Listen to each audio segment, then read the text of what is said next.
Vladimir Putin está com medo. O presidente da Rússia nunca demonstraria isso. Claro, ele está muito preocupado em manter a imagem de homem forte que o serviu tão bem como líder do seu país. Nos bastidores, a paranoia de Putin o levou a atitudes insanas, além da autopreservação.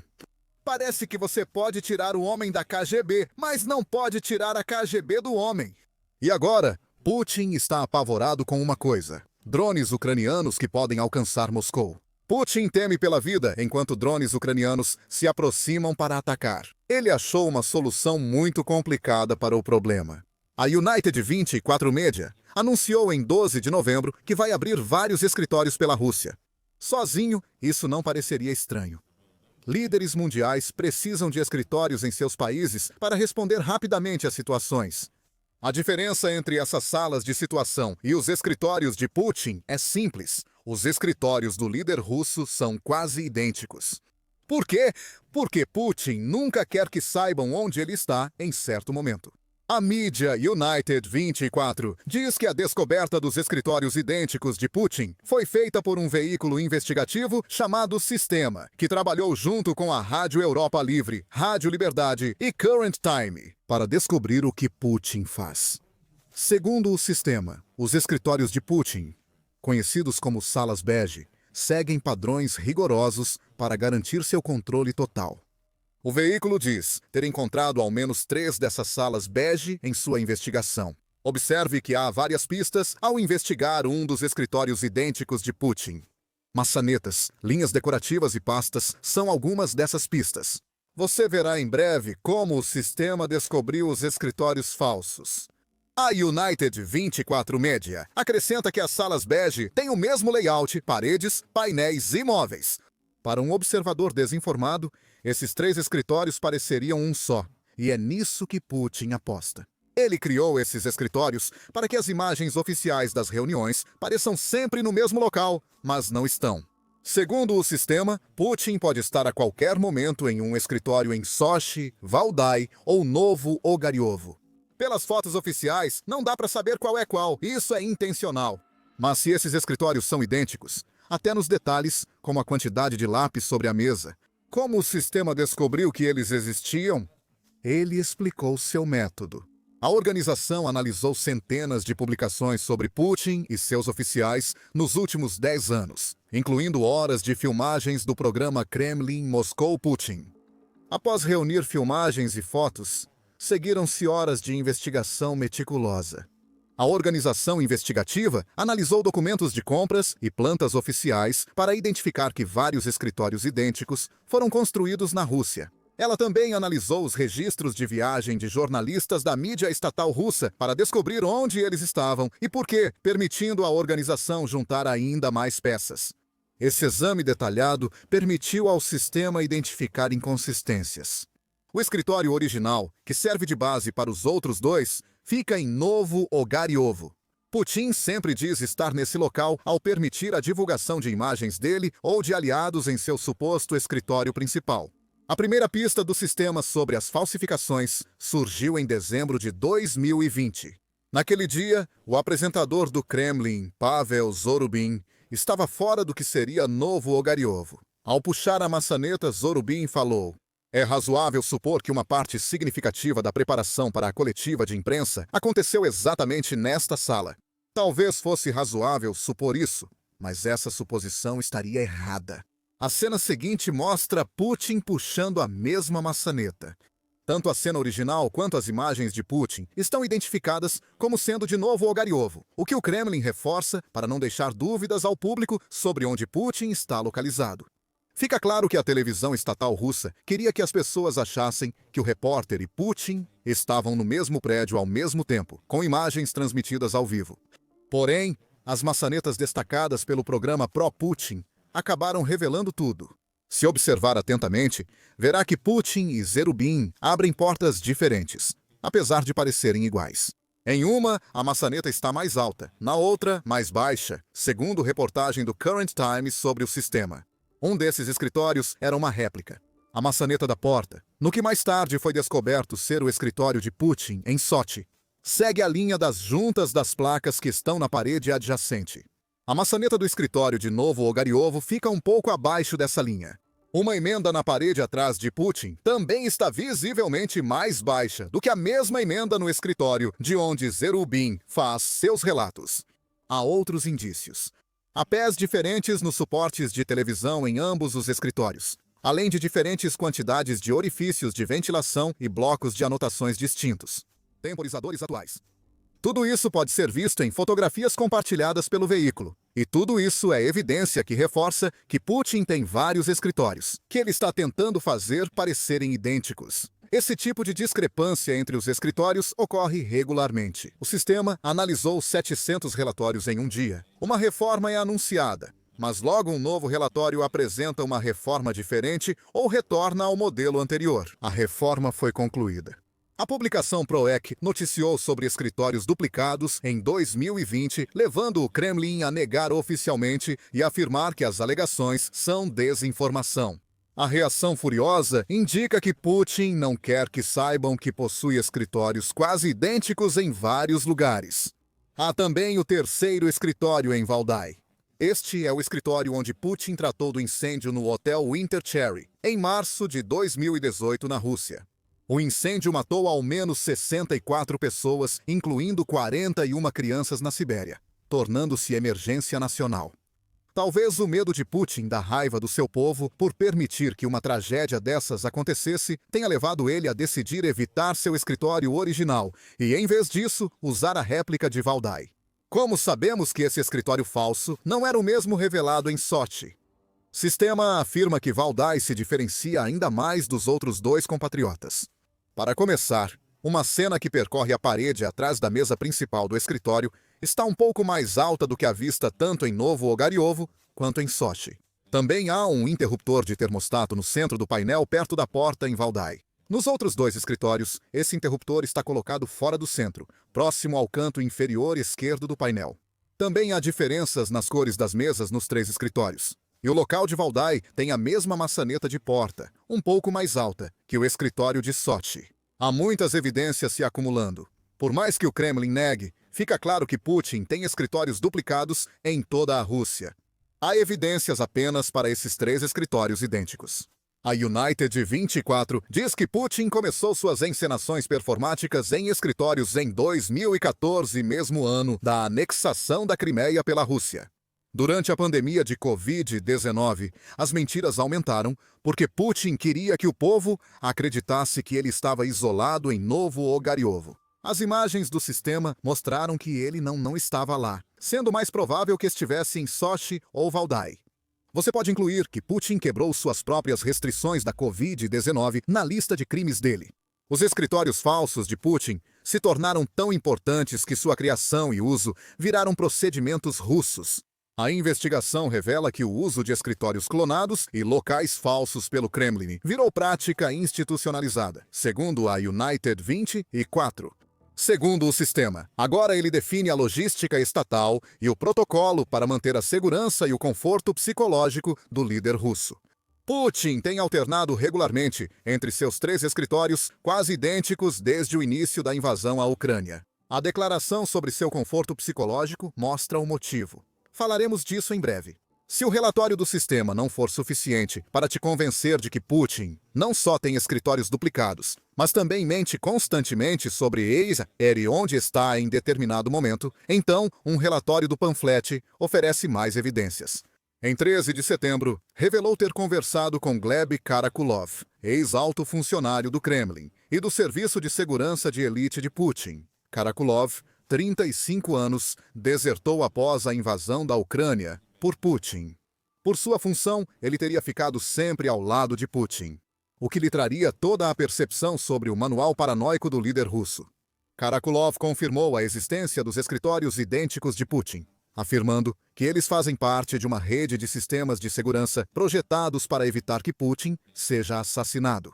Ele revelou detalhes que o relatório sistema ignorou ou achou irrelevantes, como, por exemplo, o fato de que Putin mantém todos os seus escritórios duplicados com o mínimo de mobília possível para minimizar o risco de serem descobertos. Cada escritório também tem 10 lápis perfeitamente apontados que são colocados ao lado de uma tela de computador e de um teclado. Além disso, Cada um tem 3 telefones brancos na mesa de Putin, todos posicionados à sua esquerda, junto com um microfone usado quando Putin está em conversas. Significativamente, não há janelas em nenhum dos 3 escritórios. Ter uma vista para o exterior seria uma pista clara de que Putin não está no escritório que afirma estar. Às vezes eu sabia que ele estava em Sochi, mas a televisão e notícias mostravam ele liderando reunião em Novo Gariovo, diz Karakulov ao panflete. Perguntei a um colega em Sochi se ele já tinha ido. Ele disse que ainda estava lá. Acho que é uma tentativa de confundir a inteligência estrangeira e evitar tentativas de assassinato, conclui Herakulov. A paranoia de Putin é tanta que ele manda oficiais pilotarem aviões ou envia comboios a lugares onde não pretende ir. É tudo uma distração. Mas por mais inteligente que o plano possa parecer, pequenos erros, e alguns podem dizer evitáveis, acabaram entregando o jogo. Quanto ao motivo de Putin estar se esforçando tanto para esconder sua localização, os comentários de Harakulov indicam que o líder da Rússia está apavorado com tentativas de assassinato e com a possibilidade de agentes estrangeiros descobrirem os segredos do país. Mas a guerra na Ucrânia trouxe outro motivo para temer por sua vida. Por isso, entre janeiro e setembro de 2025, fez 29 das 30 aparições públicas em seu escritório clone de Valdai, em vez de Novo Gariovo. Por isso, o escritório de Valdai estaria cercado por 14 sistemas de defesa aérea, incluindo 13 mísseis Pantsir. Segundo a United 24, Putin teme os drones ucranianos, e tem razão para isso. Segundo a United 24 Media, Putin usa seu escritório clone em Valdai, principalmente por estar cercado por florestas. É mais fácil esconder sistemas de defesa aérea entre árvores do que no ambiente urbano ao redor do Novo Ogariova. Valdai se tornou um dos locais mais fortificados da Rússia, especificamente porque Putin sabe que a Ucrânia possui drones de longo alcance, capazes de evadir as defesas aéreas, desde que as posições dessas defesas sejam conhecidas. O que isso significa é que Putin está se escondendo em uma residência situada aproximadamente no meio do caminho entre Moscou e São Petersburgo, em vez de trabalhar na capital do seu país, como praticamente todos os outros líderes fariam.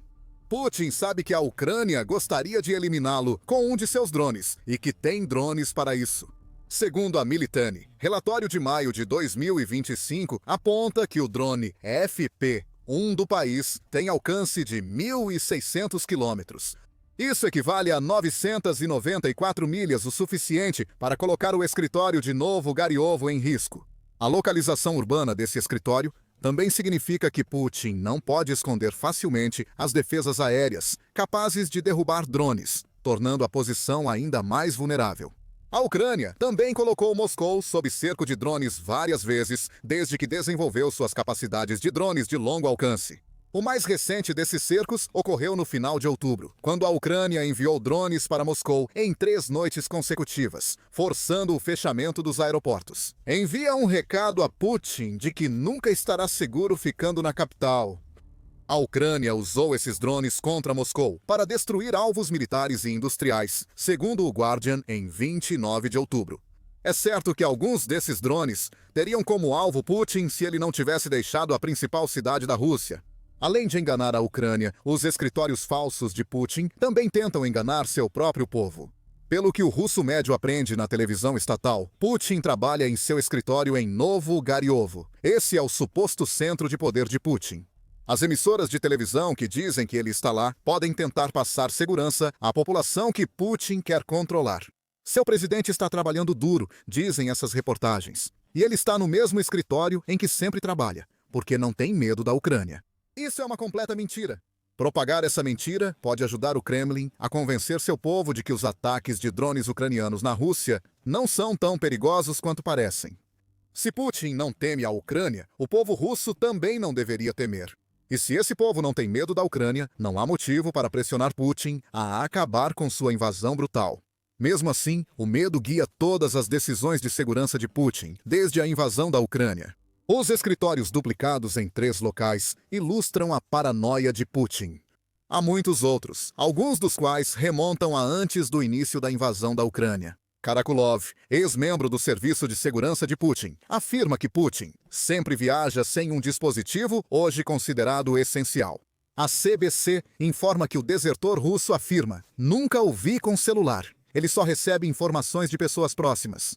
Ou seja, ele vive em uma espécie de vácuo de informações.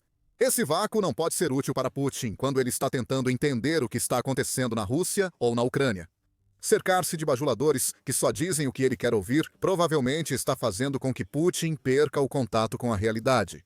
Outros sinais da paranoia de Putin são ainda mais extravagantes que escritórios idênticos feitos para enganar e confundir sobre sua localização. Em outubro de 2024, o jornal Independent noticiou que Putin tomou a estranha decisão de demolir a mansão Botorov-Rushi, que fica em Sochi, e tem vista para o Mar Negro. Antes um dos destinos de férias preferidos de Putin, a mansão aparentemente se tornou uma área proibida para ele, após a Ucrânia aumentar ataques com drones e mísseis à frota russa do Mar Negro. Temendo por sua vida, Putin ordenou a demolição de seu palácio para evitar um possível ataque da Ucrânia. Antes da demolição, em maio de 2024, Putin não ia à casa de veraneio. Havia 7 meses até outubro de 2024. Putin chegou a passar 37 dias por ano na mansão, frequentemente com sua amante secreta, Alina Kabaeva. Agora, a mansão está demolida e Putin parece ter preferido destruí-la antes, permitindo que a Ucrânia registrasse a vitória ao filmar um drone destruindo a casa de veraneio. Algumas medidas de segurança de Putin são mais práticas. Panflete revela que Putin usa coletes à prova de balas em todas as aparições públicas desde 2023, segundo o Moscow Times. A decisão seguiu recomendação do Serviço de Segurança Presidencial de Putin. E faz todo sentido para um homem que parece acreditar que todo mundo está tentando pegá-lo. O The Moscow Times revelou no verão de 2024 que a segurança pessoal de Putin foi reforçada após a Ucrânia obter capacidade de atacar Moscou. O Kremlin leva a segurança de Vladimir Putin muito a sério. Ele conta com um exército de guardas visíveis e invisíveis, afirmou um funcionário anônimo ao veículo. Tudo isso faz sentido. Certamente parece mais prático do que criar escritórios falsos e destruir casas de férias queridas. No entanto, as medidas de segurança de Putin tomam um rumo ainda mais bizarro em meio a relatos de que ele está tão paranoico com a possibilidade de alguém descobrir qualquer coisa sobre ele, que ele levou um certo tipo de mala para sua reunião de agosto com o presidente dos Estados Unidos da América, Donald Trump, no Alasca. Uma maleta de fezes. Muitos veículos noticiaram sobre a mala estranha, mas a maioria eram tabloides, não meios respeitados. O Economic Times resumiu em 18 de agosto que Putin monta sua equipe de segurança, guardar excrementos em malas protegidas para impedir que potências estrangeiras usem os resíduos para identificar possíveis doenças. O veículo informa que repórteres do Paris Match afirmam que Putin já usa esse sistema desde sua visita à França em 2017. Segundo relatos, ele usa banheiro portátil em vez dos locais durante viagens ao exterior. Novamente, por medo de que alguém descubra algo sobre ele por seus resíduos. É preciso cautela com essa última medida de segurança, considerando as fontes. Fica claro que tudo o que falamos neste vídeo mostra Putin como um paranoico, tão assustado com as consequências de suas ações na Ucrânia, que tenta de tudo para evitá-las. Embora Putin tenha muito poder, a exposição de seus escritórios secretos de clones revela que ele vive diariamente com medo. E ele deve fazer isso, pois se ficar muito tempo em um lugar, os drones da Ucrânia o perseguem. Em 26 de outubro, o chefe do Estado-Maior russo, Valery Gerasimov, começou a se gabar publicamente. Ele disse que a Rússia cercou Pokrovsk 30 e 1 batalhões ucranianos estavam sitiados. Era só questão de tempo para a cidade cair e a Ucrânia sofrer uma de suas maiores derrotas desde o início da invasão de Vladimir Putin. Gerasimov declarou que a Ucrânia tinha até 27 de outubro para sair de Pokrovsk, ou suas forças seriam destruídas. Já se passaram mais de 2 semanas e Pokrovsk ainda resiste, custando caro a Putin. A Rússia alega vitória iminente, mas sofre grandes perdas de tropas, causando falhas em outras áreas da linha de frente. Putin quer Pokrovsk, custe o que custar. O que ele não percebe é que pode estar sacrificando as chances da Rússia na Ucrânia para isso. Em 12 de novembro, o Kiev Post revelou que soldados russos morrem em grande número na ofensiva de Pokrovsk. O país está ficando sem tropas para enviar. Para resolver o problema, o veículo diz que a Rússia está rapidamente transferindo tropas de outras regiões da Ucrânia para compensar a falta em Pokrovsk. Esse movimento é míope, pois permite à Ucrânia, fora da cidade, lançar contra-ataques e retomar território. Mas isso não importa para Putin. Ele precisa capturar Pokrovsk e não se importa com o custo. O relatório do Kiev Post baseia-se no movimento de resistência Atesh, que relatou via Telegram ter visto grandes comboios militares russos avançando para Pokrovsk. Comboios de outras regiões da Ucrânia estão cheios de soldados e equipamentos. Esses recursos estão sendo retirados de Zaporizhia e Kherson, enfraquecendo significativamente o lado russo nessas frentes. O exército russo parece ter esgotado suas forças principais e reservas operacionais para seguir com a ofensiva. Mas eles estão sendo forçados a expor urgentemente outras seções da frente, afirmou Artesh em seu relatório no Telegram de 12 de novembro. Revelou também que a Rússia tem tanta pressa em posicionar soldados em Frovsk que está pulando uma etapa fundamental ao chegarem. Agentes do 56º Regimento de Fuzileiros Motorizados dizem que centenas de soldados chegam diariamente ao local. Recém-chegados de outras unidades são enviados direto ao ataque, muitas vezes sem designação para o novo regimento. Por um lado, isso é claramente Putin usando sua estratégia de desgaste. Um fluxo constante de mão de obra acabará rompendo as defesas de Pokrovsk, independentemente de sua força. Por outro lado, Putin demonstra falta de visão ao enviar soldados para uma morte quase certa. Embora ele precise manter o território em Zaporizhia e Kherson, para muitos soldados, a ida a Pokrovsk é só de uma vez. Eles não voltarão para defender os territórios que Putin deixou mais vulneráveis.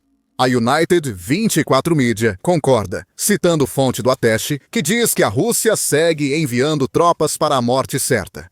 O moral dos novos recrutas está muito baixo, prejudicando ainda mais o Provsk Push de Putin, já sobrecarregado. A força militar da Rússia começa a mostrar fragilidades. Soldados antes em áreas ocupadas consideradas seguras agora são enviados para enfrentar drones, artilharia e fortificações ucranianas. Putin está enfraquecendo a Rússia em outras partes da Ucrânia por um motivo. Na semana anterior ao relatório de 12 de novembro do Kiev Post, a Rússia realizou 132 ataques contra Pokrovsk. Isso é 20% mais ataques que na semana anterior. Isso mostra que Putin acha que a Rússia está perto de alcançar o avanço final para Pokrovsk. No entanto, esses ataques não estão sendo tão bem-sucedidos quanto a Rússia precisa que sejam. Apesar de suas alegações de cerco, as forças da Rússia estão sendo bloqueadas em todas as tentativas de capturar prédios e infraestruturas importantes em Pokrovsk, segundo o Kiev Post. A Ucrânia foca em manter as forças russas longe de prédios altos, tirando-lhes pontos estratégicos de observação. As forças russas entram em Pokrovsk, mas ficam cegas ao chegar. A Ucrânia usa isso para eliminar rápido as forças ocupantes e preparar seus defensores para as próximas ondas. Apesar dos ataques russos intensos a Pokrovsk, eles não avançam muito. A Rússia concentra-se no norte de Pokrovsk, centro industrial da cidade. No entanto, o Kiev Post diz que a Ucrânia ainda controla todas as principais rotas de acesso na região norte, o que está limitando o número de reforços que a Rússia pode enviar. Mesmo retirando tropas de outras frentes, a Rússia só consegue enviá-las a Pokrovsk em pequenas unidades com pouco avanço. A Rússia tenta avançar para Rashin, a noroeste de Pokrovsk, mas também está empacada lá. A Rússia enfrenta mais dificuldades em Pokrovsk do que muitos pensam. Ela hesita entre intensificar ataques e enfrentar a falta de soldados, retirando tropas de outras áreas da Ucrânia. O foco obstinado de Putin em tomar Pokrovsk a qualquer custo pode até funcionar eventualmente, mas ele terá esgotado completamente suas forças armadas nesse processo. Isso ainda pode dar certo para Putin. Vamos explicar o porquê mais adiante no vídeo. O mais urgente agora é que a Rússia está sem soldados em Pokrovsk, obrigando o envio de reservas para a região. A Rússia já enviou muitos soldados para a linha de frente em Pokrovsk. Putin lançou a ofensiva de verão da Rússia em maio, visando tomar Pokrovsk até o fim de agosto. Putin estava tão focado nesse objetivo que mobilizou mais de 10 mil soldados, segundo a Cable News Network em junho. Isso é muito soldado, mas a Rússia claramente precisa de mais. E não são apenas os soldados que estavam dedicados a outras áreas da Ucrânia que agora estão sendo enviados para Pokrovsk, moedor de carne de Putin. Segundo a United 20, e 4 em 12 de novembro, a Rússia tenta aumentar sua presença na Ucrânia, enviando soldados que não deveriam estar lá. Em primeiro lugar, a Rússia está enviando oficiais de recrutamento para a Ucrânia. Especificamente, esses oficiais de recrutamento estão sendo punidos por não atingirem suas cotas de recrutamento, segundo relatos da mídia United 24. Diz que esses oficiais, que geralmente são oficiais ou sargentos, normalmente servem nas regiões onde o recrutamento é baixo.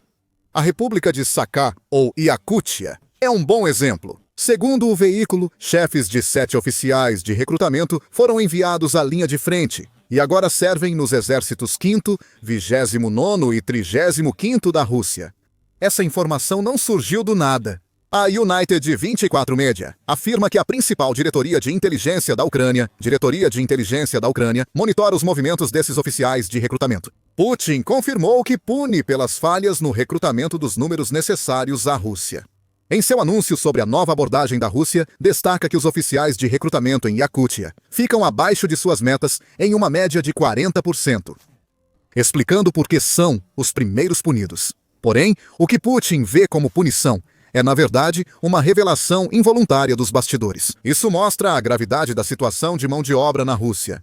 Os recrutadores são enviados para as linhas de frente, em áreas onde não há população masculina suficiente para atender aos padrões estabelecidos, ou onde é impossível conduzir uma campanha de recrutamento dentro do prazo estabelecido, afirma o Diretoria de Inteligência da Ucrânia. Isso indica a total falta de consciência do Kremlin sobre a situação nas regiões sob seu controle e a necessidade urgente de repor as perdas. A implicação aqui é que Putin perdeu o controle da situação. Ele está estabelecendo metas irreais e punindo aqueles encarregados de cumpri-las quando inevitavelmente falham.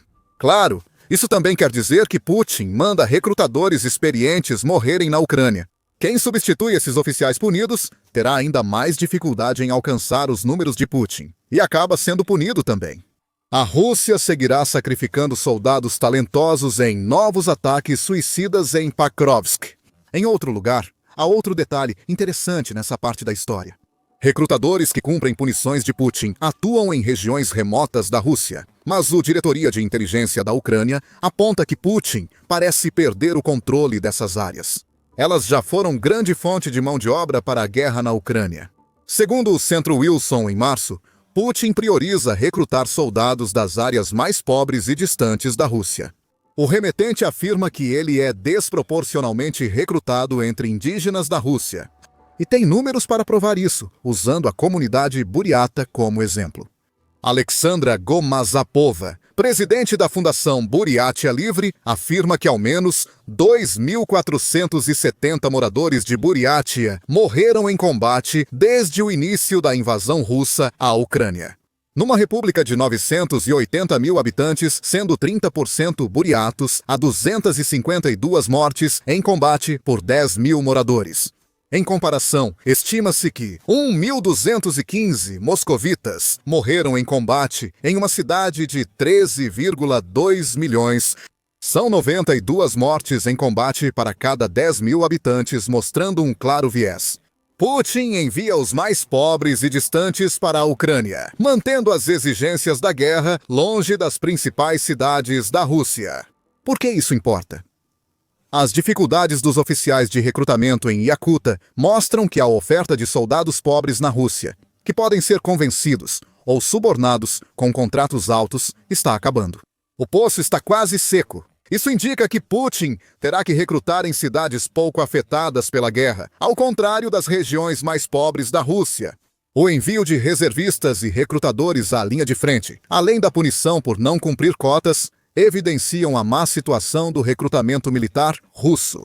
Além disso, a situação financeira da Rússia pode impedir o país de cumprir suas metas de recrutamento. Em abril, o The New York Post conversou com Jorge Barros, que é o líder da equipe da Rússia no Instituto para o Estudo da Guerra, ou Instituto para o Estudo da Guerra. Barros disse que a Rússia já gastou quase metade dos seus 106 bilhões de dólares em reservas líquidas para financiar a guerra. Supondo que a Rússia continue enviando soldados para a Ucrânia em um ritmo acelerado, o que os ataques intensificados em Pokrovsk demonstram que está acontecendo. A Rússia tinha dinheiro para sustentar seus soldados por 12 a 16 meses em abril. Agora é novembro. Se Barros estiver certo, a Rússia tem apenas cerca de 1 ano de fundos restantes. O sistema para gerar combatentes funcionou por 2 anos e meio, mas está começando a falhar, disse Barros ao New York Post. A Rússia enfrenta limitações econômicas, poucos recursos e mão de obra escassa. Se a Rússia também está tendo que recrutar soldados de regiões mais prósperas do país do que fazia no passado, como indicam os números decrescentes de recrutamento em suas regiões mais remotas, ela não tem escolha. Putin talvez precise aumentar o pagamento dos soldados para atrair russos mais ricos à linha de frente, devido à falta de pessoal ou recursos. A Rússia enfrenta dificuldades para enviar tropas suficientes para Pokrovsk. Mesmo assim, como já dissemos, Putin quer a cidade e não se importa com as perdas russas para conquistá-la. Segundo o RBC Ucrânia, a Rússia já gastou suas principais forças e reservas operacionais na direção de Pokrovsk. Isso deixou a Rússia prestes a capturar a cidade. Relatos de cerco total parecem prematuros. Mas a Cable News Network informou em 8 de novembro que a Rússia está perto de tomar Pokrovsk após 21 meses de intensos combates. Agora, a questão é, por quanto tempo a Ucrânia resistirá, não como expulsará as forças de Putin. Mas por quê? Por que Putin está tão disposto a prejudicar as posições da Rússia em outros lugares para avançar em Pokrovsk? Antes dissemos que a estratégia de Putin de conquistar Pokrovsk a qualquer custo pode acabar dando certo para ele. Apesar das grandes perdas russas, o presidente ucraniano Volodymyr Zelensky explica, ao comentar sobre Pokrovsk, o verdadeiro significado disso no contexto geral da guerra. Em 7 de novembro, Zelensky explicou isso em coletiva de imprensa. O avanço para Pokrovsk tem impactos que ultrapassam a cidade e a região de Donetsk. Putin acredita que a Rússia pode vencer ao tomar Pokrovsk. Tudo se resume tanto às discussões de paz, que foram interrompidas e retomadas ao longo de 2025, quanto ao medo de Putin de uma pressão maior dos Estados Unidos. Putin tenta divulgar que pode conquistar Donbass e pressionar o Ocidente a forçar a Ucrânia a ceder Donbass à Rússia, disse Zelensky em 7 de novembro. Ele disse, isso pode influenciar a pressão ou o adiamento das sanções. A Rússia tem muito medo de decisões firmes dos Estados Unidos, e com essa história sobre Pokrovsk, eles querem mostrar sucesso no campo de batalha. A crença de que Pokrovsk favorece Putin fez o líder russo tentar dominar a cidade a qualquer custo. E foi exatamente isso que aconteceu? Putin tenta usar Pokrovsk como estratégia, apesar de a cidade não ter caído e as tropas russas estarem em situação crítica. Em 12 de novembro, a Rádio Europa Livre, Rádio Liberdade, noticiou, citando fontes russas, que Putin está disposto a retomar negociações de paz com a Ucrânia durante a intensa batalha por Pokrovsk. A afirmação ocorre após uma tentativa secreta do Reino Unido de retomar o diálogo sem sucesso. Como a Rússia não pretende ceder em suas exigências de paz, o porta-voz de Putin, Dmitry Peskov, afirmou que o Reino Unido tentou iniciar uma discussão dizendo, de fato, houve contatos. Mas as conversas rapidamente fracassaram, porque não havia nenhuma intenção ou desejo de ouvir a nossa posição. Sem troca de pontos de vista, o diálogo não se desenvolveu. Rússia está pronta para retomar conversas com a Ucrânia em Istambul, mas Kiev suspendeu as negociações. Autoridades turcas pedem repetidamente a retomada das conversas. A equipe russa de negociadores está pronta e agora depende da Ucrânia, disse um diplomata russo sênior à TASS em 12 de novembro. É evidente o que ocorre aqui. Putin confia no sucesso em Pokrovsk, mesmo com as perdas russas, e acredita que pode pressionar a Ucrânia enquanto tem vantagem. Ele está errado por 2 motivos. Primeiro, a conquista de Pokrovsk pode não ser tão significativa para a Rússia quanto Putin fez o Ocidente acreditar. Sam Kiley, editor internacional do Independence, destacou esse ponto em artigo de 11 de novembro. Se a Rússia mantiver o ritmo atual, levará mais de um século para conquistar toda a Ucrânia. Mesmo que Pokrovsk caia, diz Kiley, nada restará da cidade guarnição para a Rússia defender ou explorar. Além disso, um verdadeiro cenário de inferno aguarda as forças russas que tentarem avançar mais profundamente na Ucrânia a partir de Pokrovsk. A área atrás das linhas de frente ucranianas foi preparada para uma retirada combativa das forças principais. Milhares de quilômetros de trincheiras, barreiras, armadilhas para tanques e labirintos de arame farpado foram instalados, escreve Kiley. Sem dúvida, campos minados secretos, bunkers de permanência para operações atrás das linhas e alvos meticulosamente calibrados farão da próxima fase da Rússia mais uma seção no moedor de carne da frente leste da Ucrânia. Putin considera a captura de Pokrovsk decisiva e, por isso, intensifica os ataques à cidade. A Ucrânia considera a queda da cidade um gatilho para intensificar o banho de sangue russo no Donbass. Falando em banhos de sangue, isso nos leva ao segundo motivo pelo qual a captura russa de Pokrovsk pode não significar tanto quanto Putin espera. Se a cidade cair, as perdas russas em Pokrovsk farão com que a conquista se torne um problema futuro para a Rússia. Já vemos a Rússia recorrendo a soldados de outras áreas ocupadas da Ucrânia para sustentar a ofensiva em Pokrovsk. Ainda assim, não se pode subestimar as perdas já sofridas naquela cidade. O Kyiv Post destaca que a Ucrânia causou grandes perdas às forças russas em Pokrovsk, antes de revelar que soldados de outras regiões estão sendo enviados para lá. Na última semana, a Ucrânia matou 236 e feriu 136 soldados russos. Isso já é uma má notícia, pois indica que a Rússia enfrenta mais mortes do que feridos em sua ofensiva por Pokrovsk. Esses soldados mortos precisam ser substituídos, tanto agora quanto quando a Rússia tentar avançar além de Pokrovsk, para o cenário fortificado de pesadelo que Kiley diz que os espera. Além das perdas de tropas, a Rússia perdeu um tanque, 3 veículos blindados e 23 outros veículos, incluindo motos e caminhões, nos últimos 7 dias. Analisando 2025, David Axe aponta em sua coluna Trench Arc que a Rússia perdeu 10.000 soldados mortos ou feridos perto de Pokrovsk este ano. Isso foi em 6 de outubro. Mais um mês de combates deve ter acrescentado vários milhares a esse número. Esse é o problema com a abordagem de Putin de tomar Pokrovsk a todo custo. Sim, é inevitável que a cidade caia, mas isso pode demorar semanas ou meses. Enquanto a Ucrânia resiste, a Rússia perderá ainda mais soldados, já que está realocando tropas de outras frentes para o combate. Em Pokrovsk, o recrutamento militar russo enfrenta dificuldades, evidenciado pelas punições a oficiais que não cumprem cotas. E enquanto ele tenta usar Pokrovsk como moeda de troca contra a Ucrânia no Ocidente, Putin não conseguiu responder a uma pergunta fundamental. O que vem depois de Pokrovsk? A Rússia pode querer que o Ocidente pense que o restante de Donetsk cairá após Pokrovsk. Mas a realidade é que várias cidades e territórios fortificados aguardam as forças russas já desgastadas. Supondo que essas forças consigam tomar Pokrovsk, influência não pode existir quando o exército que a sustenta foi destruído. Putin pode descobrir isso se e quando Pokrovsk cair. As tensões estão aumentando entre os Estados Unidos e a Venezuela, enquanto os Estados Unidos da América reforçam recursos militares perto da costa venezuelana. Seu oponente está correndo para encontrar qualquer ajuda que possa conseguir para enfrentar a ameaça dos Estados Unidos da América. A Rússia veio em auxílio da Venezuela. Ao fazer isso, tomou uma decisão extremamente estúpida, com grandes consequências para a guerra na Ucrânia e as relações Rússia e Estados Unidos da América.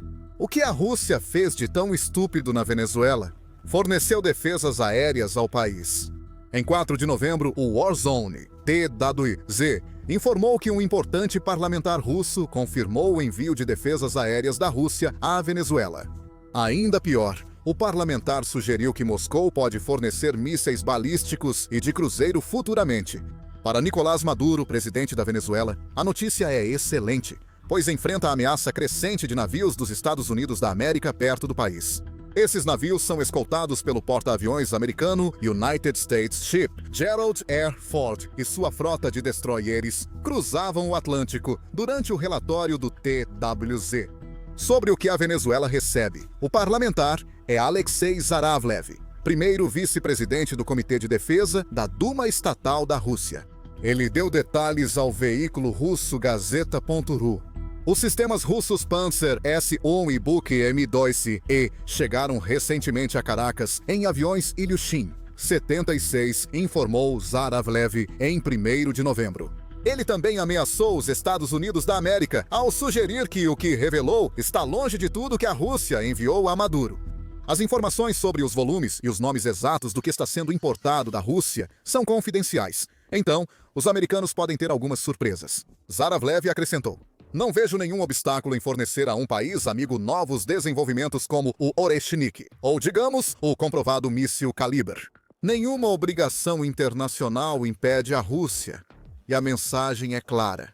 Se os Estados Unidos da América seguirem ameaçando a Venezuela, a Rússia dará a Maduro as armas para neutralizar isso. Se essa neutralização pode ocorrer ou não, é irrelevante. O que importa aqui é que a Rússia deixou clara sua posição e está sendo muito vocal sobre seu apoio a um país que os Estados Unidos da América estão tratando como inimigo. TET Buzz destaca que não há provas visuais para confirmar as alegações de Zaravlev sobre os Panzer Su-1 na Venezuela. Um avião de carga russo Ilyushin 76 chegou a Caracas em 26 de outubro após uma rota sinuosa, com várias paradas em países sob influência de Putin, segundo a Defense News. Esses países incluem Cuba e Nicarágua. O avião voltou a Moscou via países como Argélia, sugerindo que pode ter buscado carga para levar à Rússia após a entrega na Venezuela. Essas entregas, se confirmadas como diz o parlamentar russo, se somariam à já diversa coleção de defesas aéreas venezuelanas. Antes da intervenção da Rússia, essas defesas eram compostas principalmente por sistemas de mísseis superfície-ar mais antigos que haviam sido modernizados ao longo dos anos. Agora, sistemas mais modernos parecem ter chegado, e eles têm o potencial de representar uma ameaça séria a qualquer ataque aéreo que os Estados Unidos da América possam estar considerando na Venezuela. E mais, podem estar a caminho. Em 12 de novembro, a Newsweek observou que a Rússia e a Venezuela assinaram um acordo de parceria estratégica em maio. A parceria só foi ratificada na Rússia no fim de outubro, sugerindo que Putin esperou até surgir uma situação em que pudesse ser vantajoso para a Rússia fornecer apoio direto à Venezuela. De qualquer forma, agora que a parceria foi ratificada, os porta-vozes do Kremlin estão aparecendo de todos os lados para sugerir que mais ajuda pode estar a caminho para os parceiros agradecidos da Rússia. Além de Zaravlev sugerir que mísseis calibre Oreshnik podem ir para Maduro, a Newsweek afirma que o chanceler russo Sergei Lavrov começou a se pronunciar publicamente. A Rússia está pronta para cumprir totalmente as obrigações estipuladas neste acordo com nossos amigos venezuelanos, afirmou Sergei Lavrov em 11 de novembro. A Venezuela agradeceu pela ajuda russa recebida. O ministro das Relações Exteriores do país, Ivan Ilpinto, agradeceu à Rússia por sua firme solidariedade na defesa da nossa soberania em 11 de novembro. Além disso, o Ministério das Relações Exteriores da Rússia afirmou que está pronto e à espera para responder a quaisquer novos pedidos que venham de Maduro e seus asseclas em Caracas. O que vemos aqui é a Rússia mostrando seu poder. Ao apoiar a Venezuela de forma tão firme, Putin está tentando dizer aos Estados Unidos, e talvez mais diretamente ao presidente Donald Trump, que a Rússia ainda é uma ameaça. A Venezuela atua como intermediária, sendo usada pela Rússia para movimentar armas perigosas perto dos Estados Unidos. Se mísseis Oreshnik Kaliber chegarem à Venezuela, Maduro poderá atacar os Estados Unidos em seu território. À primeira vista, isso parece uma jogada inteligente de poder por parte da Rússia. Ela consegue armar um aliado que pode ser uma ameaça aos Estados Unidos, enquanto basicamente lava as mãos sobre o que esse aliado faz com as armas que a Rússia está fornecendo. Porém, como dissemos no início do vídeo, o que a Rússia fez na Venezuela está longe de ser inteligente. É extremamente estúpido. William Spaniel, em vídeo de 7 de novembro sobre ações da Rússia, aponta 3 razões para o erro potencialmente catastrófico de Putin. A principal razão envolve o país que Putin mais tem focado desde fevereiro de 2022, a Ucrânia. Spaniel pergunta: o que significa Putin priorizar defesas aéreas venezuelanas em vez de proteger os alvos mais vulneráveis da Rússia? Ele tem razão. Os últimos meses têm sido um verdadeiro show de horrores para a Rússia, quando se trata da escala e da eficácia dos ataques de longo alcance da Ucrânia em seu território. O ataque ucraniano às refinarias russas mostra a eficácia dos drones e mísseis de longo alcance do país. A Energy Newsbeat listou esses ataques a refinarias em um artigo de 11 de novembro sobre mais um ataque bem-sucedido da Ucrânia. Ela diz que de agosto ao início de novembro, a Ucrânia fez pelo menos 58 ataques à infraestrutura energética russa, 29 deles em refinarias. São cerca de 17 ou 18 ataques mensais, E essa frequência revela algo importante. As defesas aéreas russas não protegem adequadamente as refinarias. Isso continuará em 2025. Segundo o mesmo veículo, a Ucrânia fez mais de 60 ataques com drones a refinarias. Atingiu metade das 38 principais refinarias da Rússia, muitas repetidas vezes, causando paralisações e grandes problemas no país. Até 11 de novembro, a produção de gasolina da Rússia caiu 163% e a de diesel 375%, segundo o veículo. O processamento das refinarias caiu 304% devido aos ataques constantes da Ucrânia. A Euronews acrescenta a isso, observando em 3 de novembro que os ataques da Ucrânia às refinarias impactaram até 38% da capacidade de refino da Rússia. Os drones da Ucrânia também evoluíram, a ponto de agora conseguirem voar por 1.000 quilômetros, enquanto antes só conseguiam percorrer 500. Observa o veículo de comunicação.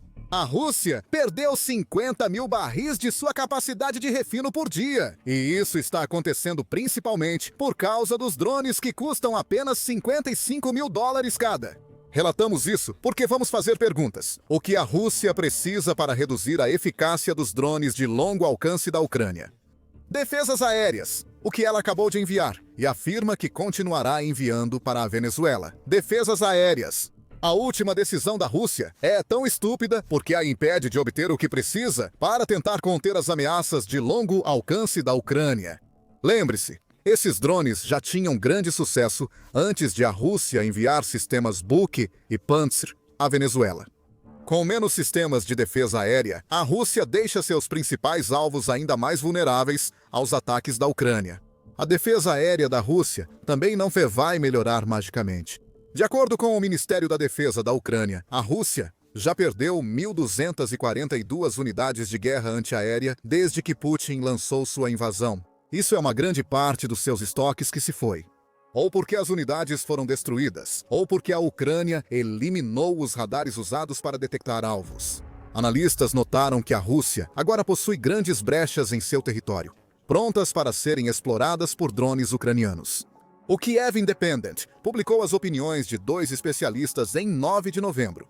De acordo com Sasha Bruckman, que é analista militar do Instituto Internacional de Estudos Estratégicos, a Rússia perdeu muitos sistemas de defesa aérea nos últimos 2 anos. É provável que a cobertura deles tenha falhas que permitam ataques bem-sucedidos.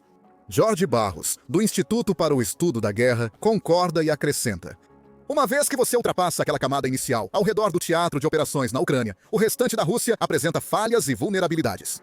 A Rússia concentrou quase todas as defesas aéreas restantes, exceto as que já estão na Ucrânia ocupada. Ao redor de Moscou, faz sentido proteger a cidade mais valiosa, e Putin a qualquer custo. A Rússia é vasta e tem recursos distribuídos em todo o território. Ao focar em Moscou e na Ucrânia, a Rússia se enfraqueceu tanto que a Ucrânia passou a realizar ataques devastadores com drones sem punição. Agora, com a Rússia enviando unidades de defesa aérea que poderia ter usado para parar os drones da Ucrânia, ainda mais brechas vão aparecer. Putin não pode ignorar isso, afirma Spaniel sobre as ações incomuns da Rússia na Venezuela. Ele aponta que as informações precisam estar chegando ao Putin. Os ataques às refinarias são observáveis publicamente, diz Spaniel. No Kremlin não há dúvidas sobre isso. E se você questiona se a informação chega ao topo, há muitos oligarcas frequentemente no Kremlin que estão apavorados com a situação, e com razão. Os bolsos deles estão sendo queimados, assim como as refinarias deles, e a decisão de Putin de enviar os próprios sistemas que poderiam proteger essas refinarias para a Venezuela não vai deixar esses oligarcas nem um pouco mais felizes. Isso nos leva diretamente ao segundo motivo de Spaniel para explicar por que a Rússia acabou de tomar uma série de decisões incrivelmente estúpidas. Putin acha que tem o público russo sob controle, mas ele não deveria estar tão confiante assim. Spaniel diz que Putin age com uma suposição que em outros momentos de seu governo estaria certa. Spaniel diz que para Putin não importa se refinarias explodem e a gasolina sobe. A população russa não ameaça o Kremlin, que só se importa com política externa. Então o povo russo sofre as consequências. Há um problema com essa linha de pensamento, e tudo se resume à gasolina que Spaniel menciona. A Rússia subsidia a gasolina para a população em um tipo de contrato social mantido pelo Kremlin, segundo Spaniel. O principal meio de fornecer esse subsídio são os pagamentos de amortecimento. Esses pagamentos são feitos diretamente às refinarias de petróleo da Rússia como uma forma de incentivá-las a vender seus produtos a preços baixos no mercado interno, em vez de buscar os preços mais altos que os clientes internacionais estão dispostos a pagar. Graças a esses pagamentos, junto com alguns outros mecanismos, o povo russo paga menos do que pagaria normalmente pela gasolina e pelo diesel. Apesar da alta dos preços no país, esse contrato social mantém o povo russo submisso. Putin sabe o quanto esse pagamento compensatório é importante. Por isso, ele suspendeu a redução do subsídio em outubro, prevendo a suspensão até maio. O problema é que essa suspensão não ajuda a Rússia a manter o contrato social com seu povo, como Spaniel menciona. Os preços da gasolina subiram muito desde o início da ofensiva ucraniana contra refinarias e não dão sinais de queda. Os ataques da Ucrânia elevaram os preços da gasolina no atacado em 40% a 50% desde o início de 2025. O Moscow Times noticiou em 4 de novembro: a produção de refino da Rússia também está, não por coincidência, 14% menor do que antes da guerra na Ucrânia, e agora está em seu ponto mais baixo desde 2019. Isso se deve ao fracasso da Rússia em impedir ataques ucranianos às refinarias. Pagamentos de compensação não funcionam mais, pois as refinarias estão sem gasolina para vender. Os preços sobem devido aos problemas de abastecimento, que talvez nem fossem tão graves se a Rússia não estivesse tão sobrecarregada na defesa aérea. Enviar sistemas de defesa aérea à Venezuela agora, quando o contrato social foi rompido, pode ser suficiente para levar a população russa controlada ao limite, como Putin vê. Não há garantia? Autoridades russas reprimem protestos, frequentemente com violência e prisão.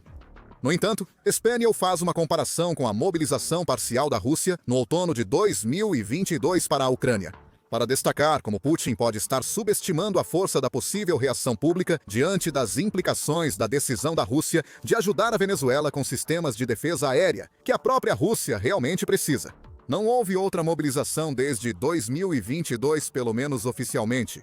Novo Centro de Estratégia Eurasiana afirma que pessoas estão sendo mobilizadas. O Kremlin consegue mobilizar, oferecendo contratos altos aos soldados. Quando o dinheiro acabar, o fantasma da mobilização que irritou russos em 2022 terá que ressurgir. Isso provocaria uma reação negativa. A comparação de Spaniel sugere que uma reação similar pode ocorrer se a Rússia não resolver sua crise de combustível. Enviar a única arma capaz de defender contra os drones da Ucrânia para outro país não parece uma solução. Aliás, os problemas de combustível da Rússia também afetam seus soldados na Ucrânia.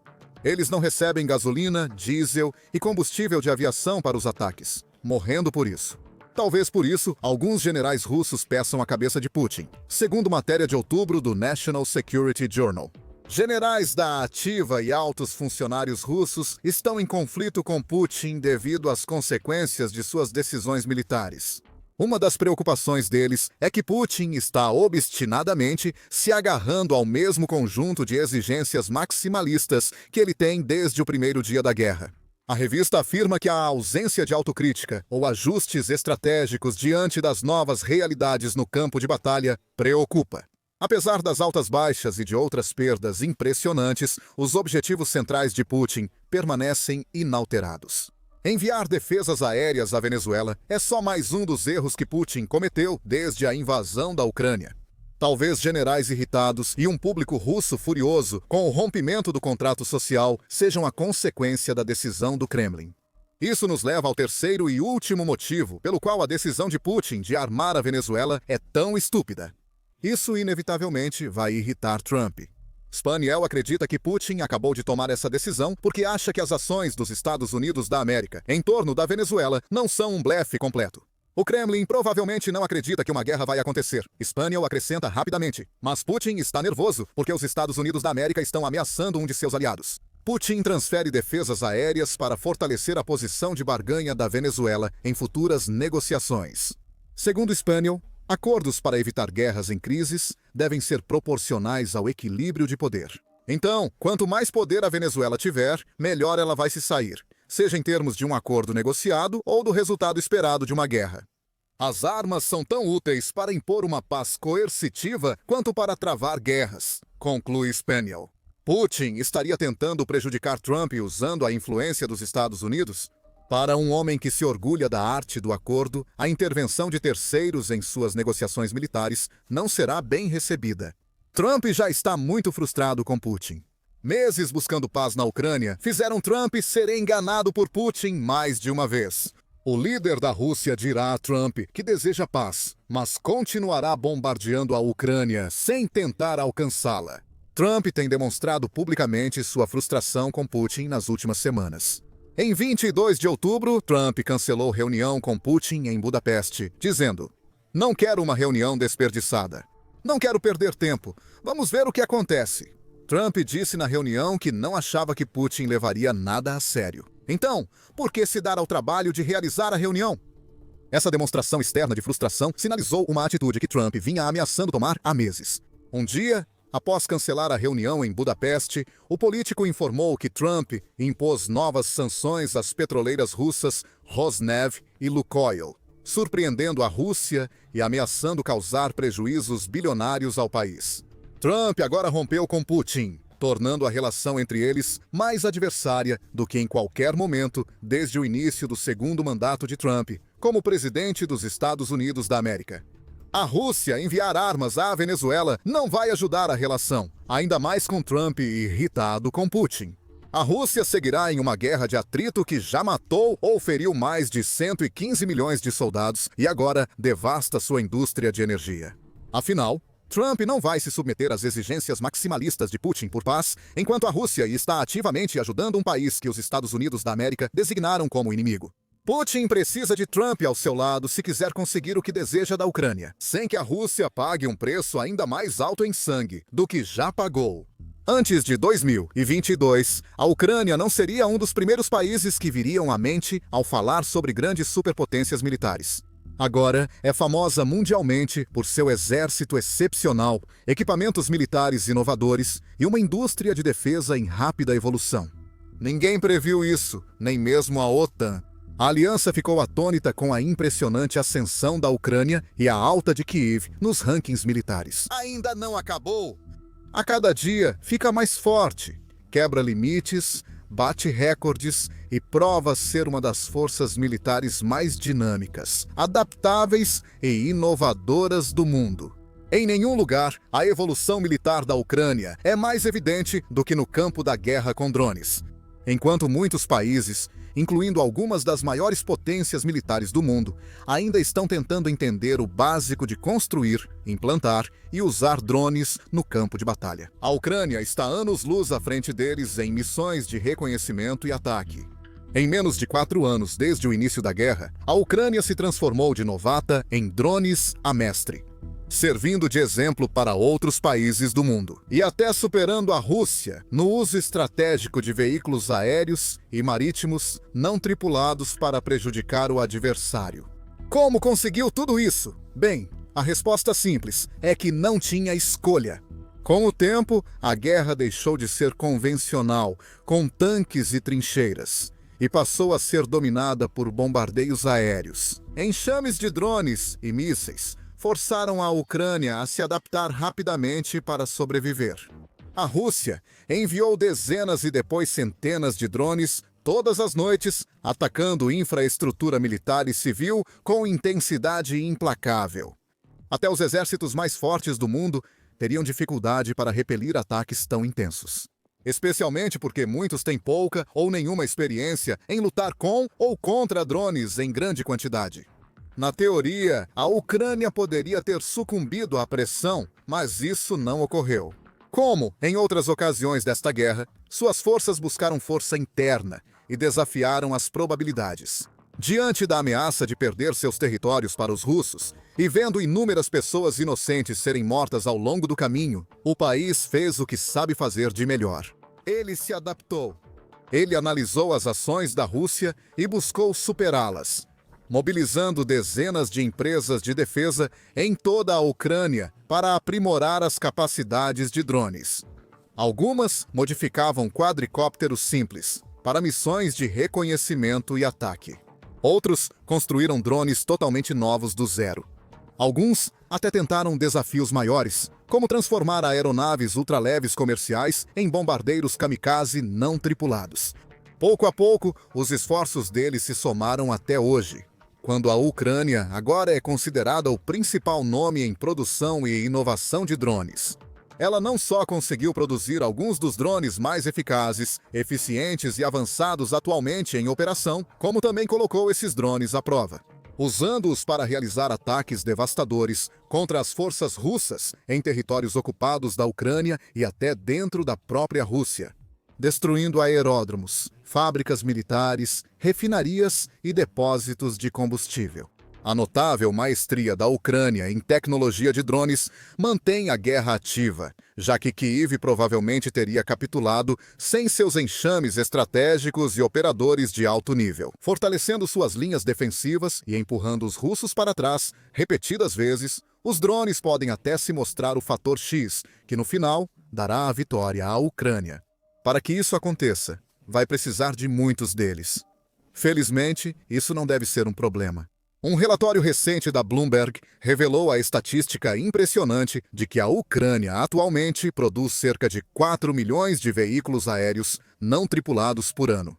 Isso inclui desde os drones First Person View de primeira pessoa, relativamente baratos e simples, que os pilotos operam com a ajuda de câmeras acopladas, até drones de ataque de longo alcance muito mais avançados e capazes, do tipo que Kyiv regularmente utiliza em operações profundas atrás das linhas inimigas para explodir oleodutos e provocar incêndios em fábricas de armas russas. Para mostrar o quão grandes são, 4 milhões segue uma comparação direta. Os Estados Unidos, que são por praticamente qualquer métrica a força militar mais forte e avançada do mundo, produzem apenas 10 mil drones por ano. Então, para cada drone americano que sai das linhas de produção, a Ucrânia fabrica 40. E a quantidade não é o único destaque da indústria de defesa ucraniana. Segundo o analista da RAND, Mikhailo Burnut, Kiev possui diversos tipos de drones. Não é só a quantidade, mas a variedade de drones. Provavelmente supera todos os países da OTAN juntos agora.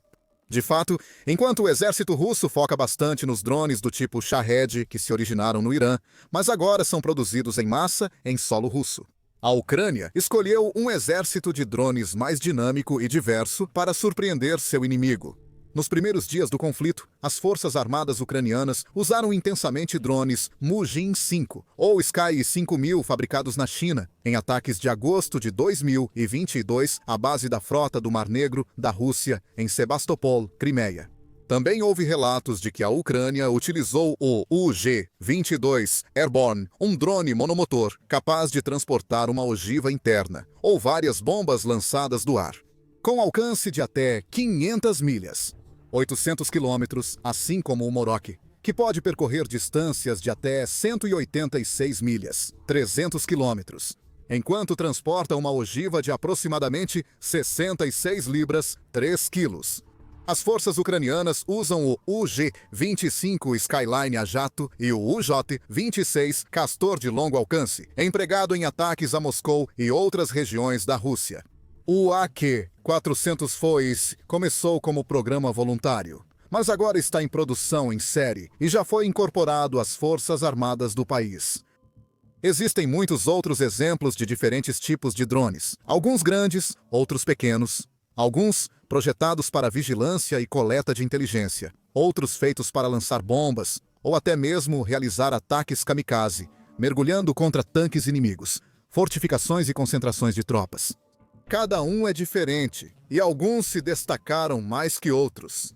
Alguns foram testados, usados por pouco tempo e descontinuados quando sua utilidade caiu. Enquanto outros viraram pilares do arsenal aéreo de Kyiv, usados dia após dia para ataques nas linhas de frente e além. A Ucrânia até impressionou o mundo ao tirar drones do ar e colocá-los na água, produzindo modelos como o Magura, Veículos de superfície não tripulados multifuncionais, aptos para reconhecimento, vigilância, patrulha, busca e resgate, segurança marítima, desminagem e missões de combate. O Amagura ganhou fama ao ser o primeiro drone marítimo a derrubar uma aeronave inimiga em um dos eventos mais marcantes da guerra, derrubando um dos caças Su-30 da Rússia, avaliados em 50 milhões de dólares. Após um ataque direto de míssil, a variedade de drones da Ucrânia desbloqueia todos os tipos de capacidades ofensivas. Ela pode empregar muitos drones menores e baratos em áreas perigosas na linha de frente, ciente de que alguns serão destruídos, mas outros podem achar brechas nas defesas e atingir alvos valiosos. Ela pode usar drones marítimos no Mar Negro e outros corpos d'água para afastar navios e fragatas russas, atacar portos ou lançar drones de longo alcance mais perigosos para danificar alvos maiores e reforçados, a centenas de quilômetros das fronteiras ucranianas. Outra grande vantagem para a Ucrânia, por ter criado tantos drones e chegado ao ponto de poder fabricá-los em quantidades tão massivas. É isso! Isso cria diversas oportunidades comerciais para o crescente número de empresas de defesa do país. De fato, muitas nações da OTAN, em toda a Europa e outros países ao redor do mundo, já estão demonstrando interesse ativo em fazer parcerias com algumas dessas empresas ucranianas, investindo em seus produtos ou colaborando para abrir novas instalações de pesquisa, desenvolvimento e fabricação em seus territórios. E pioneiros ucranianos de drones como Oleksandr Krakov estão liderando essa nova e ousada etapa do desenvolvimento militar do país. Krakov nasceu na Ucrânia, mas foi enviado de Kiev para as terras geladas e inóspitas da Sibéria russa quando criança, pois seu pai estava assustado com as consequências do desastre nuclear de Chernobyl. Agora, com 47 anos, Krakov, que estudou engenharia no início da vida, é dono e opera sua própria empresa ucraniana de drones, chamada TSIR. Ele foi um dos primeiros empresários da indústria de drones ucraniana a buscar parcerias com a OTAN e serve de exemplo para outros, dividindo tecnologia com parceiros europeus para reforçar as defesas do continente e levantar fundos essenciais para as forças de Kiev. A empresa de Krakov está montando uma nova fábrica de drones táticos na Finlândia. Isso deve ajudar a fornecer um suprimento constante de drones adicionais para as brigadas ucranianas, além de dar à TSIR acesso a fundos ocidentais e outros recursos. Os drones produzidos na fábrica serão compostos principalmente por quadricópteros capazes de voar até 9 milhas ou 15 quilômetros para missões de reconhecimento de curto alcance e ataques na linha de frente. E uma empresa finlandesa chamada Suma Defence Public Limited Company também está envolvida na produção. Este projeto é uma situação em que todos saem ganhando. A empresa de defesa finlandesa pode aprender com os principais fabricantes de drones do mundo e pode usar essa experiência para ajudar a Finlândia a aprimorar suas capacidades ofensivas de drones, o que será vital se algum dia este país, como a Ucrânia, precisar se defender de uma invasão russa, considerando que a Finlândia compartilha cerca de 1.340 quilômetros ou 830 milhas de fronteira com a Rússia. Ela pode muito bem ser um dos próximos alvos do Kremlin, especialmente se os rumores e relatos de que Vladimir Putin está planejando um ataque a uma ou mais nações da OTAN forem verdadeiros. Trabalhar com a Ucrânia, portanto, é tão importante para países como a Finlândia. Isso vai aprofundar o conhecimento deles sobre guerra com drones e prepará-los para possíveis enxames de drones russos cruzando suas fronteiras em direção às cidades e vilarejos. Enquanto isso, a empresa ucraniana de drones também se beneficia enormemente desse acordo. Ter uma fábrica de drones na OTAN é inestimável. Porque, a menos que o Kremlin queira iniciar a Terceira Guerra Mundial, ele realmente não pode fazer nada para impedir que TSIR fabrique seus drones na Finlândia. Não pode lançar enxames de Shaheeds ou salvas de mísseis balísticos sobre a fronteira finlandesa. Então, simplesmente tem que assistir e esperar. Enquanto a fábrica fabrica centenas ou milhares de drones extras para fortalecer as forças ucranianas, cientes de que cada um pode matar um soldado russo ou destruir um ativo valioso, como um tanque ou veículo blindado. Parcerias com a empresa finlandesa ajudam fabricantes de drones da Ucrânia a criar conexões fora do país e dentro da OTAN. Isso pode gerar novas parcerias com empresas de outros países. Em breve, várias empresas de defesa da Ucrânia podem operar em locais como Iardes, Escandinávia, Bálticos, Polônia e outros. A Suma Defesa também financia a produção e desenvolvimento de drones próprios. Ela até trabalhou em nada menos que 3 modelos protótipos próprios que agora, segundo o Chief Executive Officer da empresa, Jussi Holopainen, estariam prontos para entrar em produção em série após passarem por testes de campo na Ucrânia. Ele também afirmou: a maioria das empresas quer desenvolver drones, começando pelo conceito inicial. Estamos entrando em um trem em movimento e recebendo informações sobre quais sistemas funcionam numa guerra real. Há tanto transferência de tecnologia quanto dados em tempo real sobre o que está acontecendo. Alguns dos drones fabricados na fábrica finlandesa acabarão sendo enviados para outras nações da OTAN, mas muitos irão direto para a Ucrânia, dando a Kiev ainda mais opções para levar a luta aos russos. Este projeto é apenas uma parte de um esquema muito maior chamado Flywell, composto por um consórcio de fabricantes ucranianos de drones que produzem sistemas aéreos, marítimos e terrestres capazes de atingir ativos russos até 1.243 milhas, 2.000 quilômetros, dos locais de lançamento. O consórcio busca levantar 50 milhões de dólares para ampliar sua produção na Europa. Também para financiar inovações e tecnologias em guerra com drones, como drones movidos a hidrogênio, que devem ser capazes de voar por muito mais tempo do que os modelos alimentados por bateria. As empresas Flywell produzem centenas de milhares de drones anualmente, operando de forma muito diferente de seus equivalentes em toda a Europa, que geralmente tendem a produzir quantidades muito menores de sistemas muito mais caros. O que não seria viável no tipo de guerra que a Ucrânia enfrenta. É muito mais eficaz, no geral, ter drones que sejam relativamente acessíveis e fáceis de produzir em grande quantidade do que drones que custam muito caro para fabricar e, por isso, não poderiam ser usados em enxames de tamanho considerável. Em outras palavras, grande parte da Europa ainda tem muito a aprender sobre guerra com drones. E a Ucrânia é a maior fonte de conhecimento quando se trata desse assunto em particular. Ela precisa resistir regularmente a ataques de drones russos que às vezes chegam a 800 ou mais cruzando as fronteiras do país em uma só noite. De alguma forma, por meio de seu extraordinário complexo de defesa aérea, a Ucrânia consegue abater cerca de 80% desses drones de forma consistente. Muitos países da Europa, mesmo aqueles que estão fazendo o máximo para modernizar suas forças armadas e se preparar para uma possível guerra com a Rússia, teriam dificuldade para alcançar algo próximo desse nível de sucesso por enquanto. De fato, quando cerca de 20 drones cruzaram a fronteira polonesa em setembro, o mundo pôde ver de perto o quão despreparadas as nações da OTAN realmente estavam para lidar com eles. A Força Aérea da Polônia e aliados da OTAN enviaram caças para derrubar drones, mas abateram só 4. Um dos caças lançou acidentalmente um míssil em um prédio residencial, danificando o telhado, mas sem causar vítimas.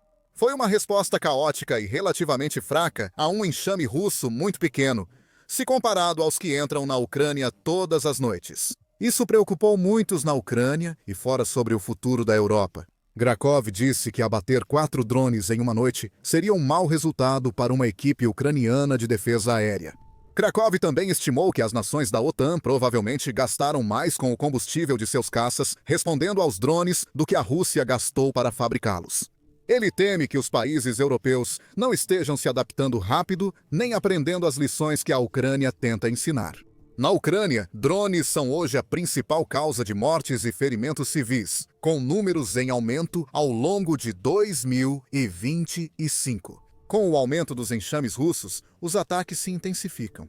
Se outros países enfrentassem esses enxames e ataques, Grakov e outros temem, com razão, a rapidez com que a situação poderia sair do controle e o alto número de mortos.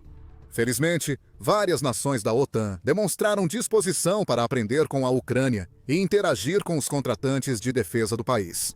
O Reino Unido, por exemplo, anunciou recentemente que está se unindo à Ucrânia em um projeto para iniciar a produção conjunta de drones interceptores. Isso ajudará as forças da Ucrânia a combater os enxames de Shahids russos que entram em seu território todas as noites. O projeto, de codinome Octopus, está atualmente na fase de negociações, mas deve ser implementado em algum momento nos próximos meses, de acordo com o ministro de Estado da Defesa, Prontidão e Indústria do Reino Unido, Luke Pollard, que falou à Bloomberg. Muito em breve, estaremos produzindo cerca de 2.000 drones por mês, enviando deliberadamente todos eles para a Ucrânia, para que possam ser usados para interceptar drones russos.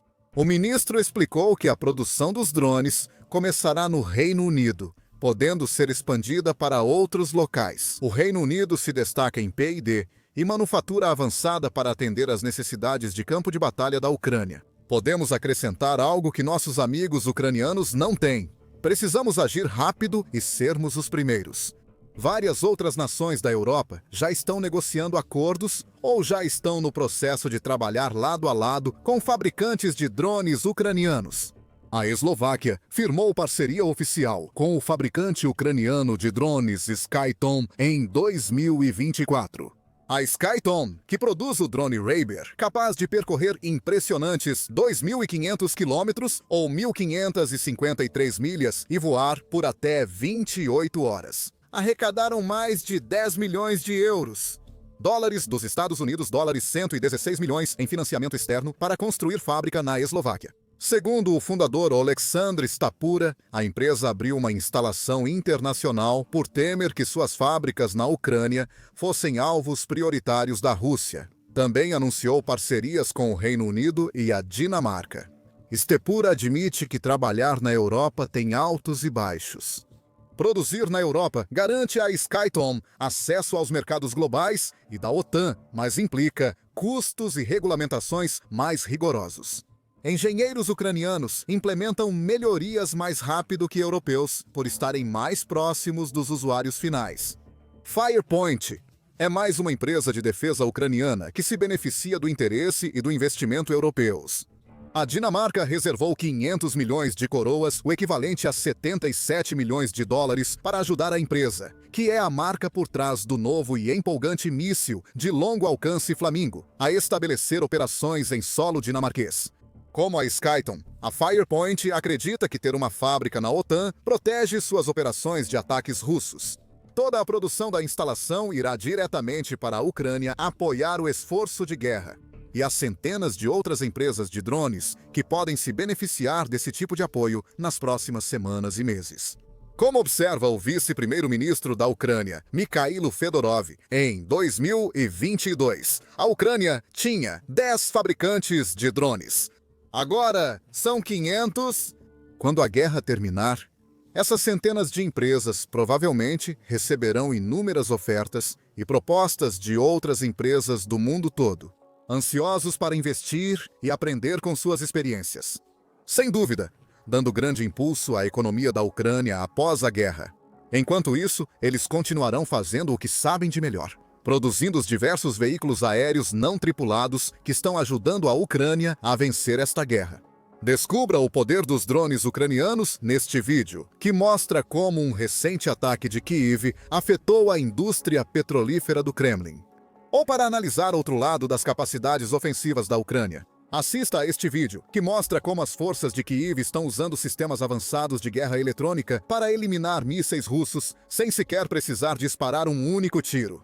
Não se esqueça de se inscrever no nosso canal também. Assim, você pode ficar informado e atualizado sobre todas as últimas notícias de destaque do mundo militar.